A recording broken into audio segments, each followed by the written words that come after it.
In other world news, outgoing South African President Cyril Ramaphosa is facing calls to resign after leading his ANC party to its worst election result in 3 decades. The African National Congress, a now divided movement that led the nation out of white minority rule and into democracy, remains the largest party in Parliament but loses its absolute majority. It will need to find coalition partners in order to remain in power. Well, for more, we're joined now for our guest of the day slot by Sanusha Naidu, Senior Research Fellow at the Institute for Global Dialogue. Thank you so much for being with us on the programme this morning, Sanusha. So firstly, just talk to us a little bit about how significant this moment is for South Africa. It's been described as a seismic shift. Good morning and good morning to the viewers. Indeed it is. It is very much a seismic and a pivotal moment in our democracy. I mean, the ANC has been that party that has remained in power for more than 30, for 30 years. And of course, the point is that it was the party that many saw as the liberation of South Africa, but also played a pivotal role in the negotiations of the political transition. So where it finds itself right now, I think it's a very hard reality for the ANC, that given that its history of being the oldest liberation movement in the continent, not just in South Africa, but in the continent of Africa, actually is quite a difficult time for them to digest that they've lost almost 17% from the last national election in 2019, and where they find themselves now at 40%. But I think it's also a very interesting time, because we have to understand that this democracy has gone through ebbs and flows. And so the fragmentation of the political spectrum, the fragmentation of the body politic, but also I think the reality check for not just the ANC, but also for opposition parties, is that nobody actually got a majority in this election, which makes it very interesting at that level as well.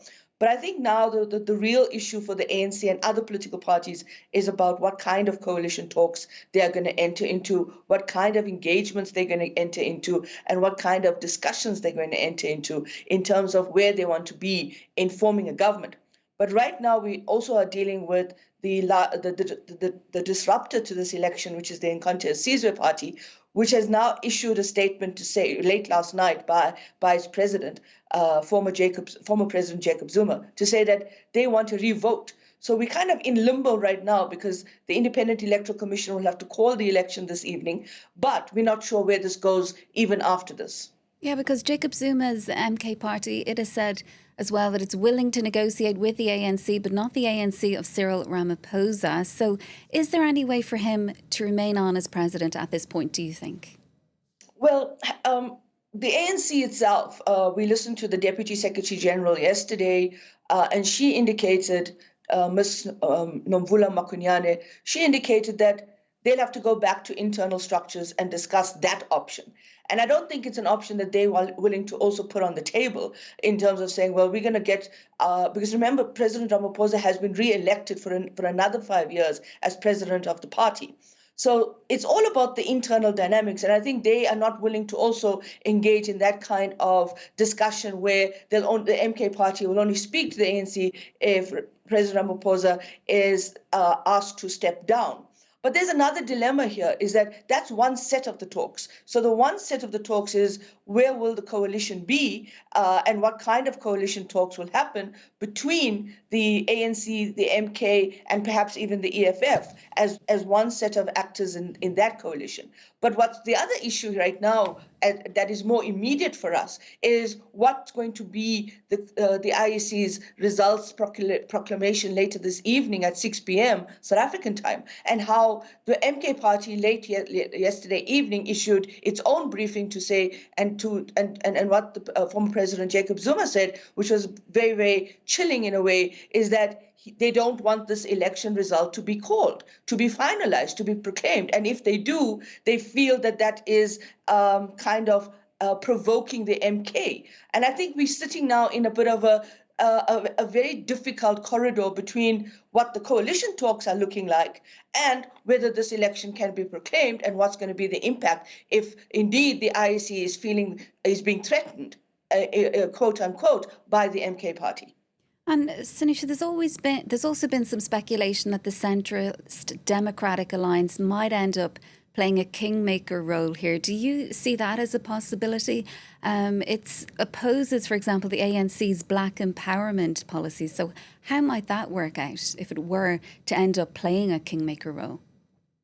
Well, I think the DA has realized that it itself also has to think about where it is in the political spectrum. So I'm not sure whether they'll be completely opposed to the actual policy. I think they kind of look at the policy and they want the policy to be much more measured in alignment with the kind of meritocracy of what Black economic empowerment should be articulated in terms of policy making, in terms of economic decision making, and of course in terms of the economy, and where it should be empowering the economy. So there may be some level of discussion and negotiation around the implementation of it. And I think that's where the Democratic Alliance and the ANC may find that they can discuss some level of how do you implement it? Because I think this is the challenge. The challenge is not Black economic empowerment per se, it's the implementation of the Black economic empowerment, which the DA says tends to create more de-skilling of the economy, or more cracks in the economy, or it doesn't really promote an entrepreneurial meritocracy of an economic growth strategy. So I think those are the dynamics where both the DA and the ANC may find themselves trying to discuss what will be the measures on implementation that they could go forward with in terms of finding a common ground on Black economic empowerment. And just finally, how has South Africa gotten to this point? Why has the ANC been struggling to get through to voters? Well, I think, the ANC has also been kind of disconnecting itself from the voters. There's been an increasing level of internal turmoil in the ANC. There's a lack of trust again in the ANC. It hasn't really performed at the economic and socioeconomic level. When it talks about Black economic empowerment, then it also looks at how that aligns to its patronage networks. It talks about socioeconomic challenges, but it hasn't really done anything substantive in the transformation of people's lives and livelihoods, especially around economic architecture, around employment, poverty, inequality. And I think there's a younger generation, and of course the service delivery issues where people are still living in situations that haven't really given them a dignified life. And I think there's a younger generation which just don't have loyalty to the ANC. They're not held to the ANC by the rhetoric of liberation. Sanusha, we'll have to leave it there for now, but thank you so much for that very incisive analysis. That's Sanusha Naidu, Senior Research Fellow at the Institute for Global Dialogue. Thank you so much.